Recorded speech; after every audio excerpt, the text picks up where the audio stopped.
बहू ने पकड़ा नदी किनारे बहन और पति को। माफ करना आशा, हम यहाँ देखने तो तुम्हारी बड़ी बेटी श्रेया को आए थे, लेकिन अब हमें तुम्हारी छोटी बेटी तन्वी पसंद है, क्योंकि वो तुम्हारी श्रेया से काफी ज्यादा खूबसूरत है। हाँ माँ, मुझे भी तन्वी ही पसंद है। ये कैसी बातें कर रहे हैं आप? मेरी आंखों के सामने मेरी बड़ी बेटी है, मैं छोटी बेटी की शादी कैसे कर दूं? माफ करना, तब तो मैं ये शादी नहीं कर पाऊंगी। आशा की 2 बेटी थी, तन्वी और श्रेया। श्रेया का रंग थोड़ा काला था, वहीं तन्वी बहुत खूबसूरत थी, इसलिए सभी रिश्ते श्रेया के काले रंग के कारण टूट जाया करते थे। देखो, ये रिश्ते वाले भी श्रेया को मना करके ही जा रहे हैं। सच कहूँ तो जब तक आशा की ये छोटी बेटी तन्वी इस घर में रहेगी, तब तक श्रेया की शादी नहीं हो पाएगी। सही कहा, काश ये बात आशा भी समझ पाती। ये रिश्ता भी टूट गया। अरे तन्वी, तुझे लड़के वालों के सामने आना जरूरी था क्या? थोड़ी देर अपने कमरे में बैठ जाती तो आज तेरी बड़ी बहन का रिश्ता पक्का हो जाता। अरे मुझ पर क्यों गुस्सा कर रही हो माँ? अगर मेरी खूबसूरती पर सभी लड़के लट्टू हो जाते हैं तो मैं क्या करूँ? और दीदी का रंग तो शुरू से ही काला है, इनको कौन ही पसंद करेगा? चुप कर तू। रहने दो माँ, सही ही तो कह रही है। वैसे भी काले लोगों को कौन ही पसंद करता है। ऐसे ही समय गुजरता है और इसी तरह श्रेया के काले रंग से हर लड़के उससे शादी करने से मना कर रहे थे। ये सब देख अब आशा भी परेशान रहने लगी थी। तभी एक दिन चेतन नाम के लड़के का रिश्ता श्रेया के लिए आता है। कई सालों बाद अब ये एक रिश्ता आया है। मैं इस रिश्ते को हाथ से जाने नहीं दूंगी। एक काम करूंगी, इस बार तन्वी को लड़के वालों के आने से पहले ही कहीं दूर भेज दूंगी और जब रिश्ता पक्का हो जाएगा तब उसे बुला लूंगी। तभी शाम को आशा, तन्वी, तुझे तत्काल अपनी ननिहाल जाना होगा। तेरी नानी की तबीयत बहुत ज्यादा खराब हो रही है। क्या माँ, कितना डिफिकल्ट काम दिया है आपने मुझे। खैर छोड़िए, मैं चली जाऊंगी। अब रातों रात तन्वी बस पकड़कर अपने ननिहाल चली जाती है और अगले दिन सुबह श्रेया को लड़के वाले देखने आते हैं। आपकी लड़की मुझे बहुत पसंद है, काफी शांत स्वभाव है इसका। जी, शुरू से ही शांति व्यवहार की है। कुछ देर बाद सुशीला रिश्ता पक्का कर वहां से चली जाती है। तभी शाम को तन्वी घर आती है। कुछ देर बाद आशा लड़के की फोटो तन्वी को दिखाती है। ये देख तन्वी, ये लड़का तेरी बड़ी बहन को पसंद करके गया है। क्या? दीदी को लड़की वाले देखने आए थे? इसका मतलब माँ आपने मुझे जानबूझकर बाहर भेजा ताकि लड़के वाले दीदी को छोड़कर मुझे ना पसंद कर ले। वैसे लड़का तो बहुत स्मार्ट और हॉट है। अच्छा हुआ मैं यहाँ पर नहीं थी, वरना ये लड़का भी मेरी खूबसूरती पर पागल हो जाता और मेरी बहन को छोड़ मेरे पीछे पड़ जाता। अच्छी बात है, चलिए रिश्ता तो पक्का हुआ, कम से कम दीदी का। तुम खुश तो हो ना तन्वी? खुश हूँ। अब कुछ दिन बाद श्रेया शादी करके अपने पति चेतन के साथ नदी किनारे अपने ससुराल आती है। आओ बहू रानी, घर के अंदर आओ। अगले दिन सुबह श्रेया अपनी पहली रसोई का खाना बनाकर अपनी ससुराल वालों को खिलाती है। मजा आ गया। क्या बात है श्रेया, जितनी खूबसूरत तुम लग रही हो ना, उतना ही स्वादिष्ट तुमने ये खाना बनाया है। हाँ बहू रानी, खाने से तो तूने सच में हमारा दिल जीत लिया। शुक्रिया माँ जी। अच्छा श्रेया, खाना खाने के बाद मैं तुम्हें नदी किनारे ले जाऊंगा। देखना, तुम्हें नदी किनारे ठंडी ठंडी हवाओं में बैठकर बहुत मजा आएगा। चेतन श्रेया को नदी के पास लेकर आता है। दोनों ही नदी में पैरों को डुबोकर हाथों में हाथ डालकर बैठे हुए होते हैं। कितना खूबसूरत नजारा है इस नदी का। ठंडी ठंडी हवाएं चल रही हैं। तुम हो, मैं हूँ, चारों तरफ शांति और पक्षियों की ये मीठी मीठी आवाज बहुत खूबसूरत लग रही है। तुम्हारे साथ यहाँ बैठकर मुझे बहुत अच्छा महसूस हो रहा है।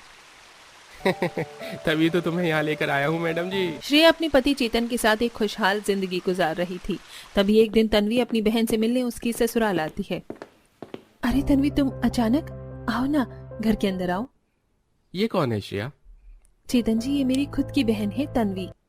अच्छा, अंदर बुलाओ अपनी बहन को और कुछ चाय नाश्ता करवाओ। ओह माय गॉड, फोटो से तो कहीं ज्यादा हॉट एंड स्मार्ट है। ये रियल में दिख रहा है। ऊपर से इतना आलीशान घर भी है इसका। मेरी काली कलूटी बहन की तो लॉटरी निकल गई। सॉरी दीदी, मुझे माफ करना, पर आपके इतने स्मार्ट और हैंडसम हस्बैंड को देखकर मुझसे कंट्रोल नहीं हो रहा है। मैंने सेट करके रहूंगी। अरे जीजू, आप कहाँ चले? आप भी हमारे साथ बैठिए ना। सभी लोग चाय नाश्ता करते हैं, जिसके बाद सुशीला कहती है, घर में बहुत गर्मी हो रही है, जा बहू अपनी बहन को थोड़ा नदी के किनारे घुमा ला। हाँ तन्वी, चलो, तुम्हें बहुत अच्छा लगेगा नदी के पास। जीजू आप भी चलिए ना हमारे साथ। अच्छा ठीक है, चलता हूँ। अब श्रेया, तन्वी, चेतन नदी किनारे बैठे हुए होते हैं। तभी श्रेया पानी के अंदर चेतन को अपने पैरों से छेड़ना शुरू करती है। अरे ये तन्वी अपने पैरों को मेरे पैरों से बार बार टच क्यों कर रही है? अच्छा चलो अब घर चलते हैं। चेतन के कहने पर श्रेया तन्वी को लेकर घर आ जाती है। इसके बाद श्रेया सभी के लिए खाना परोसती है। वहीं तन्वी जैसे ही डाइनिंग टेबल पर खाना खाने आती है वो जानबूझकर चेतन की गोद में बैठ जाती है। अरे ये क्या कर रही हो तुम, ठीक तो हो? सॉरी सॉरी दीदी, वो मेरा पैर फिसल गया। ठीक है, जाओ अपनी चेयर पर बैठो। अब इसी तरह तन्वी बार बार किसी न किसी बहाने से चेतन पर डोरी डाल रही थी। तभी एक दिन जब श्रेया रसोई में खाना बना रही होती है, वहीं हॉल में बैठे चेतन के पास तन्वी आकर, जीजू मेरा ये स्विमिंग ड्रेस कैसा लग रहा है? चलो ना नदी में स्विमिंग करके आते हैं। इस वक्त? हाँ अभी इसी वक्त। अब तन्वी चेतन के साथ नदी में स्विमिंग करती है, पर धीरे धीरे चेतन के नजदीक आकर उसके गर्दन पर हाथ रख देती है। जीजू बताइए ना मैं कैसे स्विमिंग करती हूँ? बहुत खूबसूरत स्विमिंग करती हो, जिसे कोई भी देखकर पागल हो जाए, जैसे मैं हो चुका हूँ तुम्हें देखकर पागल। क्या सच में जीजू? हाँ तन्वी, मैं समझ चुका हूँ तुम्हारे सभी इशारों को, और तुम मुझे बहुत सुंदर लगती हो। अगर पहले पता होता श्रेया की कोई इतनी सुंदर बहन भी है तो मैं श्रेया को छोड़कर तुमसे शादी कर लेता।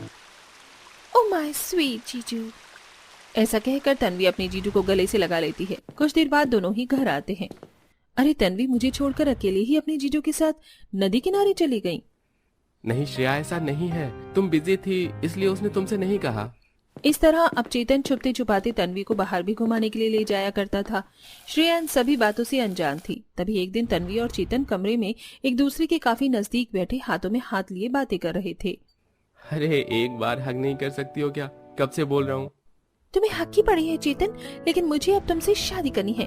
मुझे इस तरह से छुप छुप के चीजें करना ठीक नहीं लग रहा है। अच्छा ठीक है, देखता हूँ, पर पहले गले तो लगाओ।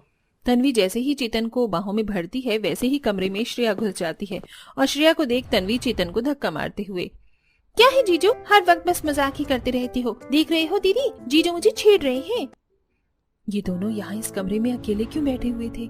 पता नहीं क्यों आज मेरा दिल इन्हें ऐसे देखकर बैठता जा रहा है। अच्छा ठीक है, कोई बात नहीं, आओ मैंने खाना लगा दिया है, खाना खा लो।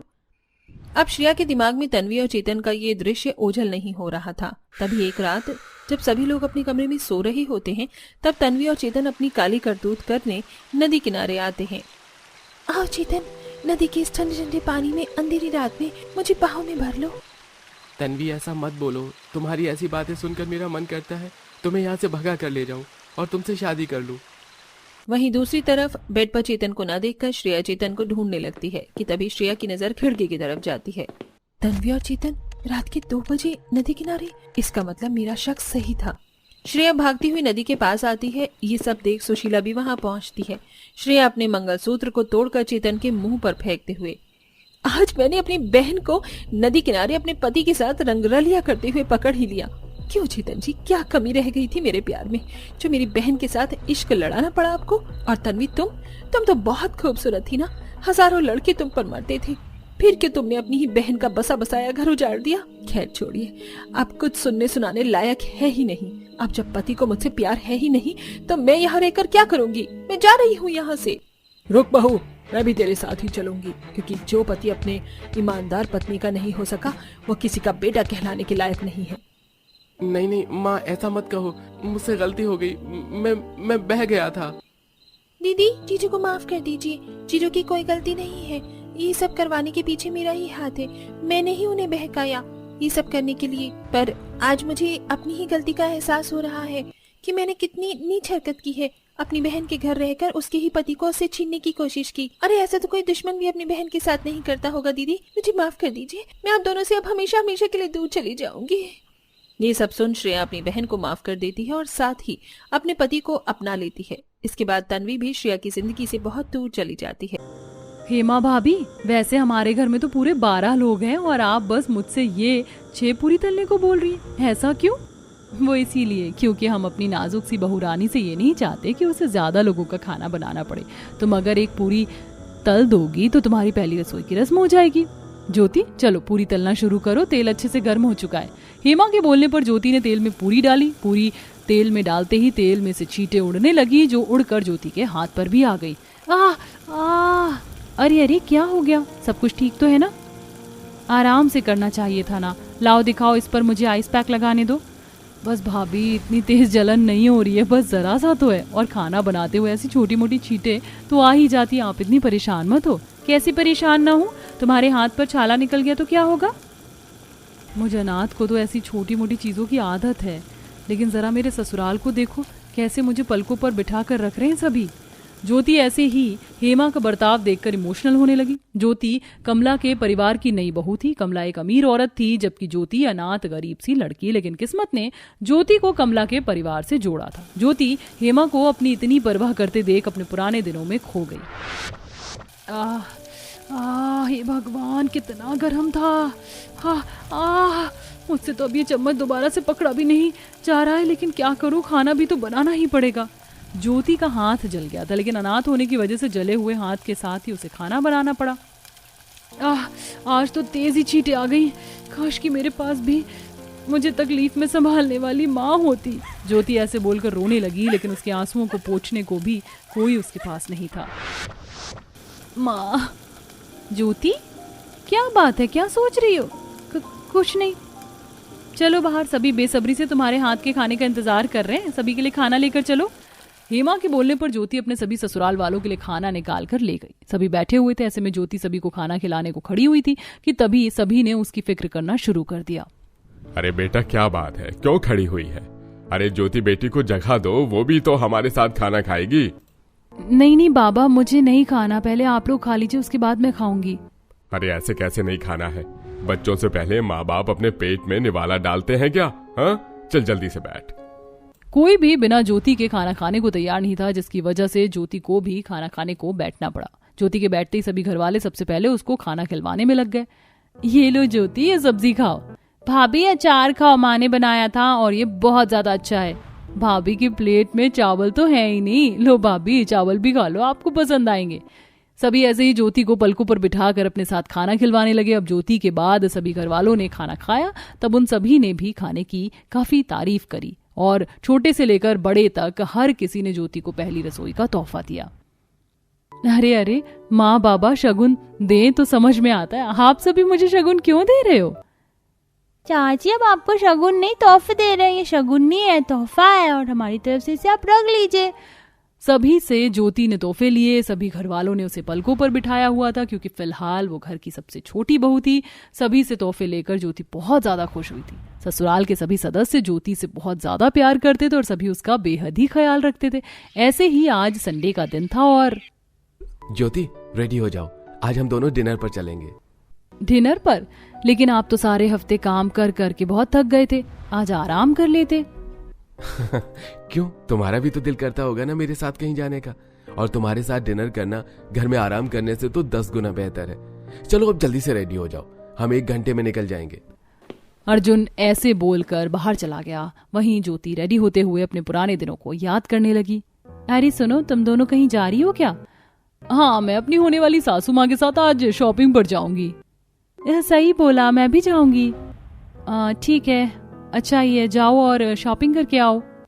वैसे ज्योति, तुझे तो पता नहीं है ऐसे मोमेंट नसीब भी होंगे या नहीं। मेरा मतलब, तू तो अनाथ है, तुझसे शादी कौन करेगा? अपनी शादी के बाद तो हम दोनों अपने पतियों के साथ भी खूब घूमने जाएंगे, लेकिन तेरा क्या होगा? तू तो ऐसे अकेली पड़ी रहेगी, तेरे आगे पीछे तो कोई भी नहीं है। दोनों सहेलियां ऐसे ही ज्योति को चिढ़ाने लगी। उनकी बातों का उस वक्त ज्योति के पास कोई जवाब नहीं था। वो भी क्या दिन थे जब मुझे लगता था कि मैं कहीं अकेली ही रह जाऊंगी, और जरा आज देखो, मुझे पलकों पर बिठा कर रखने वाला ससुराल मिला है। यहाँ सभी मेरे ऊपर जान छिड़कते हैं और मेरे पति वो तो सबसे बेस्ट हैं, और सासू माँ, उनमें तो मुझे मानो जैसे मेरी माँ ही मिल गई हो। आप सही सोच रही हैं भाभी। अरे अंजलि और पूजा, तुम दोनों आओ बैठो। हम बैठने नहीं आए, हम तो आपको आपके डिनर के लिए रेडी करने आए। आओ भाभी, मैं आपके बाल बना देती हूँ और मैं आपका मेकअप कर देती हूँ। अंजलि और पूजा दोनों ही ऐसे ही ज्योति के कामों में लग गई। अभी वो उसको तैयार ही कर रही थी कि कमरे में ज्योति का देवर आया। ओहो, रानी भाभी का श्रृंगार हो रहा है। अरे विशाल जी, आप आइए बैठिए। नहीं रानी साहिबा, आप कीजिए जो करना है। मैं तो बस आपको ये समोसे देने आया था। स्ट्रीट साइड के समोसे हैं ये भाभी, और यहाँ के फेमस समोसे हैं, खाकर देखो, मजा आ जाएगा। खास आपके लिए लाया हूँ, और किसी भी चीज की आपको जरूरत हो तो याद जरूर करिएगा मुझे। विशाल ऐसे बोलकर अपनी प्यारी सी भाभी को समोसे देकर चला गया। कुछ देर बाद उसका देवर ध्रुव आया, जो अपनी भाभी के लिए इस तपती गर्मी में कोल्ड ड्रिंक देकर चला गया। ऐसे पूरा परिवार ज्योति की खातिरदारी में ही लगा रहता था। कुछ ही देर में ज्योति रेडी होकर अर्जुन के साथ चली गई, जहां वाह, इतनी सुंदर जगह में हम लोग डिनर करेंगे। अर्जुन, ये आपका पहले से प्लान था? और नहीं तो क्या। अब राजकुमारी जी बैठ जाइए। अर्जुन का अरेंजमेंट ज्योति को बहुत ही ज्यादा पसंद आया, जिसकी वजह से वो थोड़ी सी इमोशनल भी हो गई। ऐसे ही पलकों पर ज्योति को सभी बिठाए रखते थे। आज कमला खास ज्योति को ही शॉपिंग करवाने को निकली हुई थी। ज्योति बेटा, शर्माना नहीं, जो मन करे वो चीज मुझे बताना, मैं तुझे दिलवाऊंगी, ठीक है ना? चल बता क्या लेगी। माँ, पहले ही मुझे राजकुमारी जैसी बहुत ही महंगी ड्रेस दिलवा चुकी हो, अब मुझे और कुछ नहीं चाहिए। मेरे पास एक टाइम पर कुछ भी नहीं था और आप लोगों को पाकर अब मेरे पास किसी चीज की कमी नहीं है। वैसे माँ जी, आपने मुझे इतनी महंगी ड्रेस दिलवाई क्यों? वो तो एक सरप्राइज है। अच्छा, अगर अब तुझे सच में ही कुछ नहीं चाहिए तो फिर मैं तुझसे जबरदस्ती नहीं करूंगी। चल, हम यही मॉल के कैंटीन से कुछ खाने चलते हैं। कमला ज्योति को कैंटीन में ले आई, जहाँ उसने उसके सामने उसकी पसंद की सारी चीज रखवा दी। माँ जी, इतना सब कुछ मंगवाने की क्या जरूरत थी? तुझे पसंद है ना, चल खा। ये ले, जल्दी से मुंह खोल। आ कमला ने ज्योति को अपने हाथों से खाना खिलाया।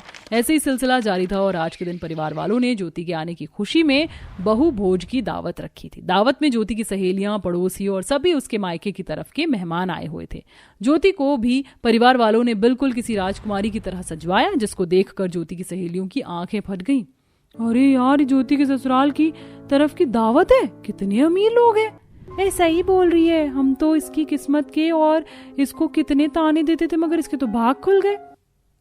देवियों और सज्जनों, आपने मेरी बहू के बहु भोज में उम्मीद है काफी इंजॉय किया होगा, लेकिन अब वो समय आ गया है जिसका हम सभी को बेसब्री से इंतजार था। अब मैं अपनी प्यारी बहू को हमारे पुश्तैनी क्राउन को पहनाने की रस्म करूंगी। ये पार्टी खास मेरी बहू के आने की खुशी में की गई है, तो लेट्स सेलिब्रेट। कमला ने ऐसे बोलकर हीरों से जड़ा हुआ ताज ज्योति के सर पर रख दिया। ताज रखने के बाद कमला ने ज्योति को गले से लगाया। अनाथ लड़की की ऐसी चमकती हुई किस्मत को देख उसकी सहेलियां जल गईं, लेकिन ज्योति को वो जिंदगी मिली थी जिसकी उसने कल्पना भी नहीं की थी। इसीलिए तो कहते हैं दोस्तों, अपने काम हमेशा अच्छे रखो तो किस्मत भी तुम्हें अच्छा ही देगी।